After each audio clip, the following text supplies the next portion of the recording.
welcome to another episode of the Front Porch FarmCast. We're going to talk about exactly what we just did. Yeah.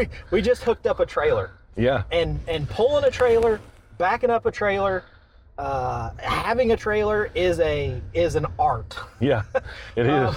So I've got a utility trailer that I use for my landscape stuff. A two-wheel trailer? Yeah. Yeah. Yeah. And I pull it, and I can literally park that thing anywhere because I drive it so much. I back it into places. That's a bumper hitch. Yeah, bumper hitch. Yeah. You know, I can pull it around a corner. I can pull it, just anywhere. I can back it up, down. I've got, I don't know, 160-foot driveway. I back it down there. I jackknife it to turn it sideways to park it right off the side. I mean, I can put that thing anywhere.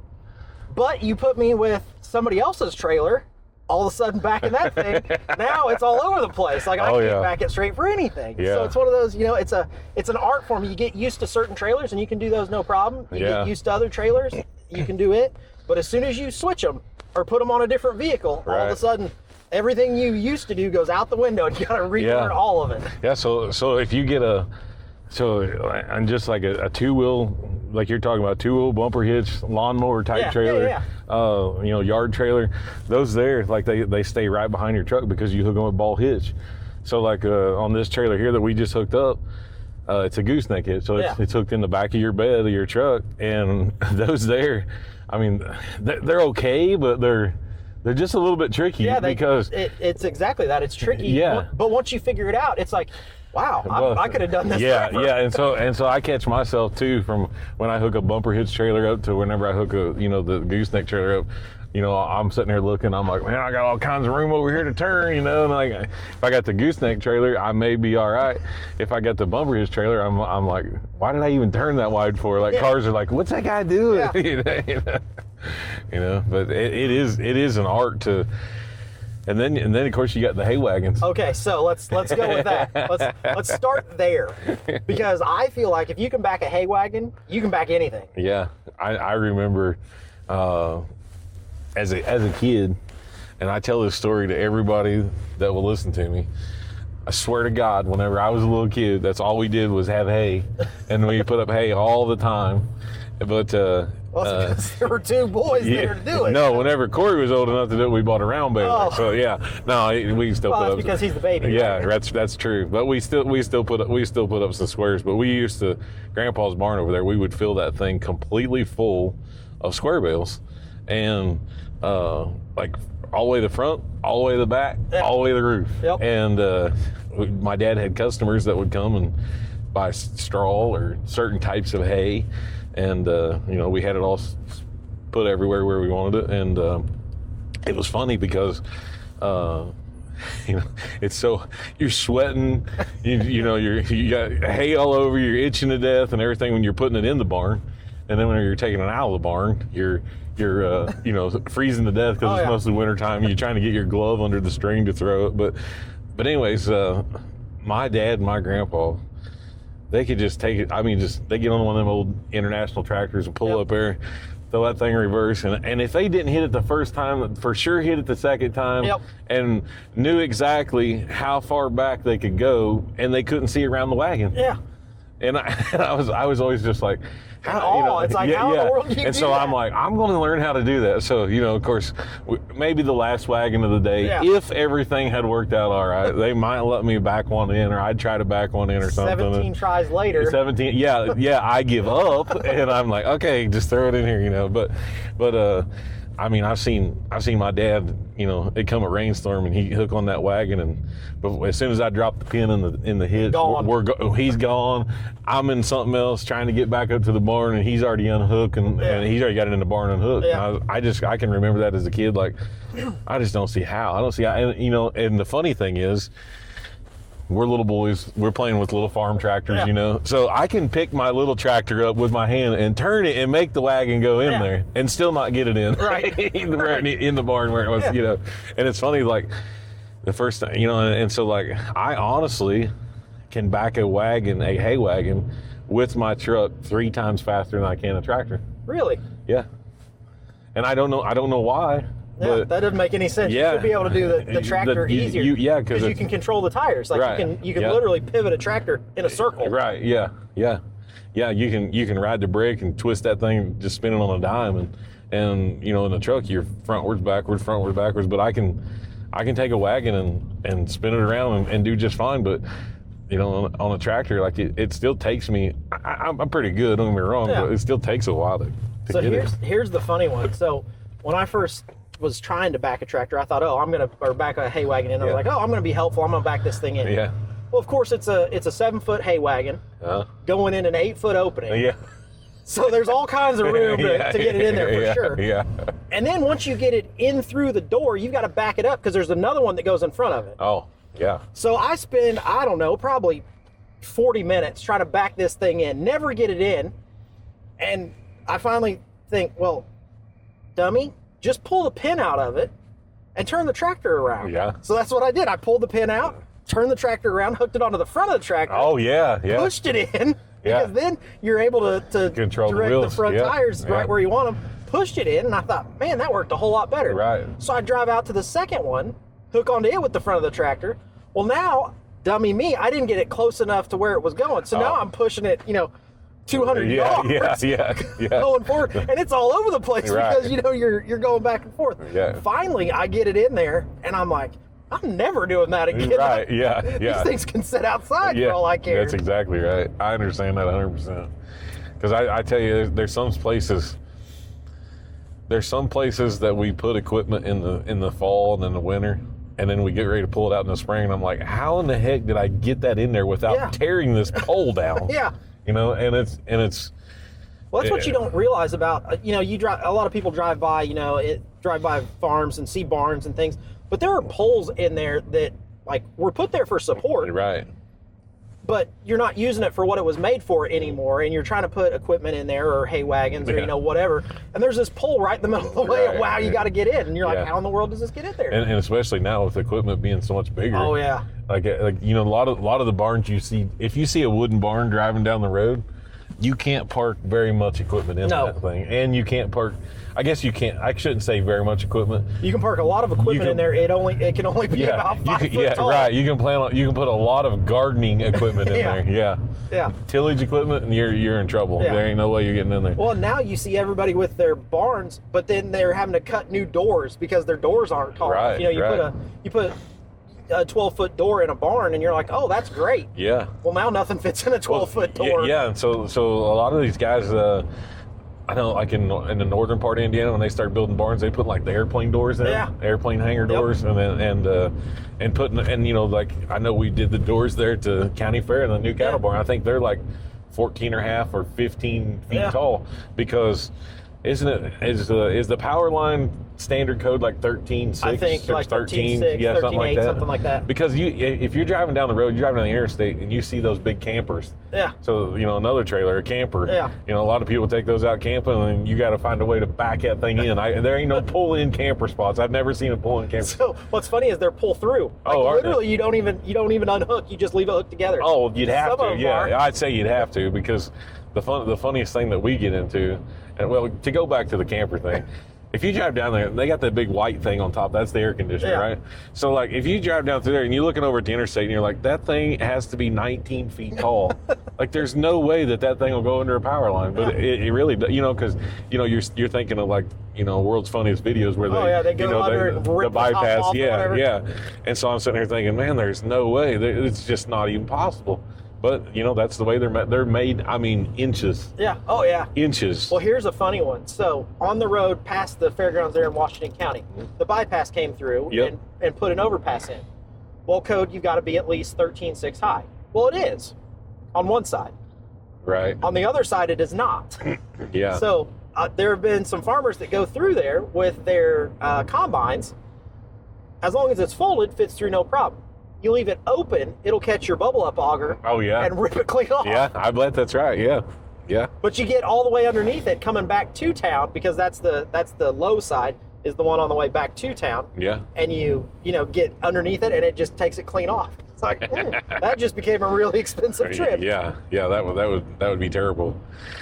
Yeah, we there's I just get a joke out of the guy or the lady, whoever it was in Paoli that tried to go through that the old iron bridge. The iron bridge. I mean, what part? Why would you ever think that would go? I mean, the semi, looking at it, is bigger than the bridge to start with, and you think you're going to drive a a big truck that's fully loaded. Yeah, and then a box trailer that's 53 foot long and, like you say, 12 foot tall. Yeah. Over a bridge that's only 8 foot tall and 9 feet wide. I mean, like, what in the world happened there? So you've got a trailer behind you a lot. Yeah. You're hauling cattle. You're taking things to shows and things. What are some places that you've got in and you're like, how in the world did I ever get in here with this trailer? So, I mean, well, it's funny you said that, because last week on our episode, what was the episode 4? We talked about places to eat. Yep. And that Save Step at Palmyra. Man, that is the hardest place to get into and get out of. But I tell you, the hardest place most of the time to get in and get out of are the shows that we go to. Yep. Because the fairgrounds was built for a truck with stock racks in the back of it, or a small 16, like this trailer is a 20-foot trailer, but our other trailers are 24, 30, 32, something like that. So, they're not meant to have that there. No. It's not meant, like our fairgrounds at our county fair. Yeah, I would call it a pretty laid open atmosphere on some of it, but like I can remember at times people backing up in between the barns with their trailers to unload, and I'm like, there ain't no way. Yeah. I don't even know how I'd even get close to doing that, So Norma Jean's ice cream there in Borden? Yeah. So we were coming back from, I think we were picking up lumber or something with my little utility trailer that I've got. And Jay, my wife, was like, hey, I want some ice cream. I'm like, okay. So Norma Jean's is right there. So we pull in. I've got the trailer on the back. And I get in, and there are 0 parking spots there. The whole lot is full. Like all the spots are full. Well, there's one spot in the corner, and there's a car in front of it. And I'm thinking, well, I can back this thing pretty much anywhere, so that's just parallel parking. So yeah, there's an older couple sitting at the picnic table, and I pull up and I parallel park this trailer in the Flex in this spot perfectly, first try. Yeah. I get out, and Jay gets out to go get ice cream, and the people that are sitting at the table go, I can't believe you just did that. I was like, what? They're like, you just parallel parked with a trailer. Yeah. Like, well, I mean, it's behind me all the time. Like, I'm used to it. I can get it in just about anywhere. And they're like, that's amazing. Like, we've seen people not at that specific spot or whatever, but struggle to back up a trailer just into a regular spot, but more or less parallel park it. I tell you a spot that, like, for the general public listening to this, is if you ever go by like a Walmart warehouse, a Amazon warehouse or something where there's a lot of trailers that's just like parked side by side. Yeah. I'm telling you what, if I drove a semi, I want the end spot no matter what. Yep. Because how hard is it? I mean, because like you said, it's room enough for, I would say there's 2 to 3 feet wide on each side of that trailer. And there's like 70 of them in a row.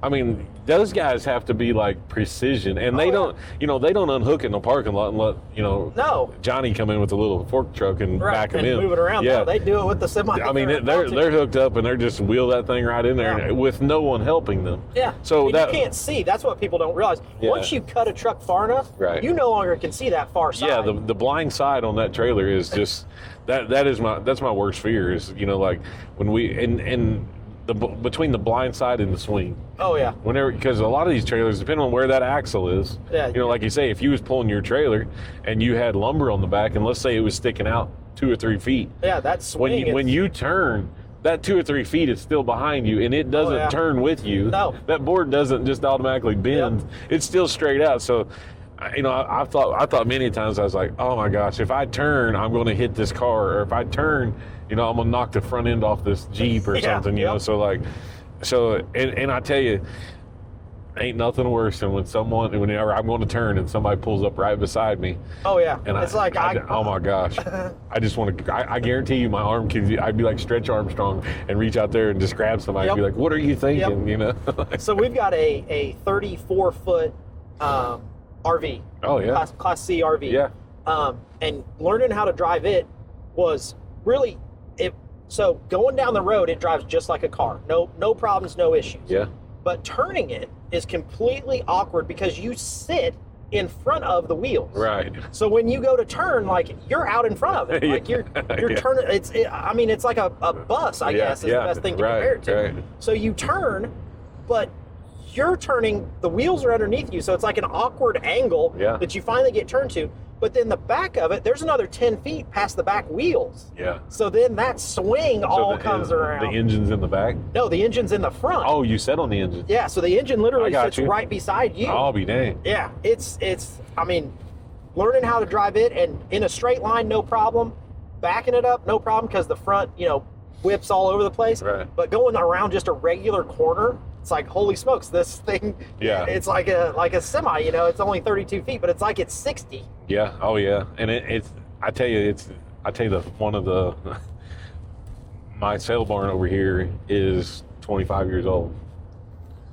The reason it has a pull through, like you said, to pull through with the camper, is because nobody can back it up. I mean, if we had to wait in line on somebody to back up and they couldn't back up, and like that, I'm cool with people not being able to back up. Like that's not what they do every day. Right. This is what I do every day. Yeah. If I can't take this trailer and put it somewhere, then I'm not cool. Yeah. But like, a lot of them farmers, they live in town. They got cows, and they're barely backed up to their barn to get their cow loaded, and then they load it. And then there's the stress of, everybody's watching me and all this other stuff. And they try to back in, but it's funny because I helped down there to North American, and I helped past couple of years on unloading, and it's funny because 9 times out of 10. The guy of the relationship is inside marking something off, or he's already got, he's He-Man and got 7 bags of feed on his shoulder walking in, and the wife's sitting in the truck because he's just saying, I'll just pull up and everything will be fine. I'll be back in a minute.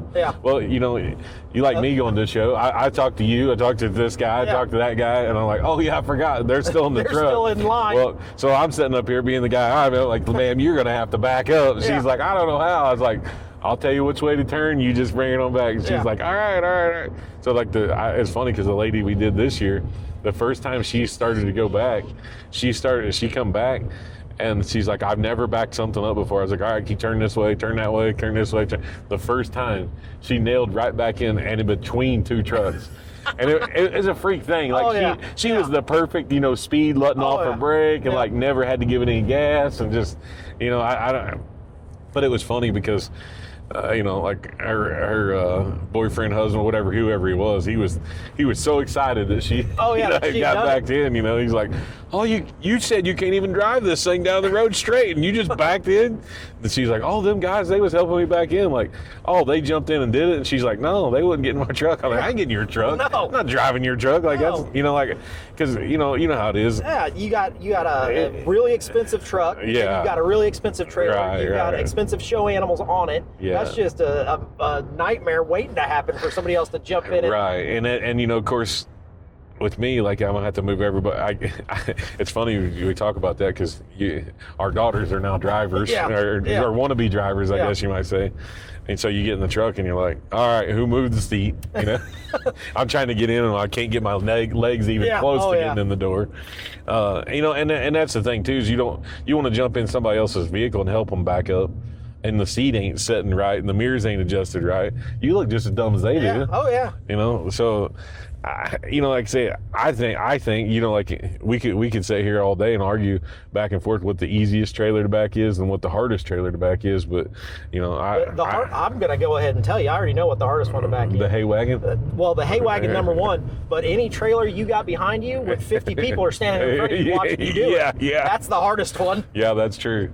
That is true. It doesn't matter how many times you've backed that one in. As soon as you put 50 people watching you do it, it goes downhill real quick. Have you ever watched the way that a hay wagon pulls behind you, though? Yeah. So the hay wagon will pull. If you got good hay wagons, and like, man, growing up as a kid, we had good hay wagons.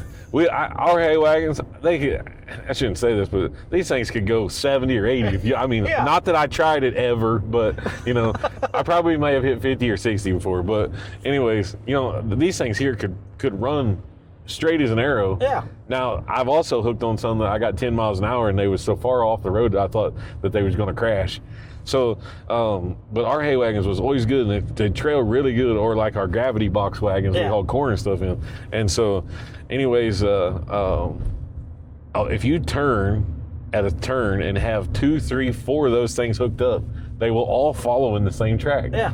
Whereas if you turn with a gooseneck trailer, everywhere you turn is different. Yeah, it's 30 feet closer, and the next one would be 30 feet closer, and you couldn't pull 2 of them together because it just wouldn't be possible. Yeah.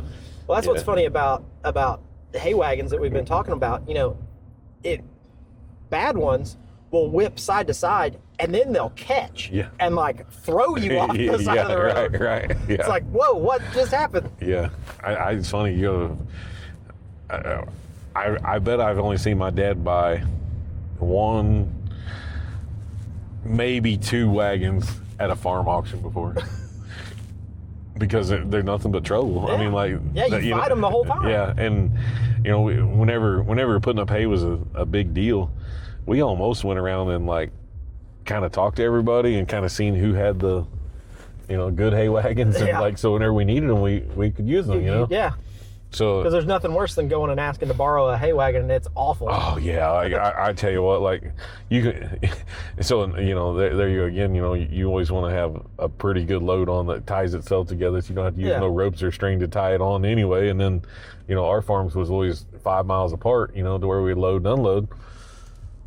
And the worst problem was when you got that wrong wagon, or you had a tire that you went flat, so you threw another tire on that was maybe a little bigger, a little smaller. That causes or off of something else. That was and it's like, oh man, this is going to be bad. And so you jump in there, you hit 30 mile an hour, and you're driving along, and you look back in your mirror, and the hay's just going everywhere. Yeah. Funny story. I saw someone dump a round bale right up here, going towards the dump, like they were turning off. Really? And it fell off.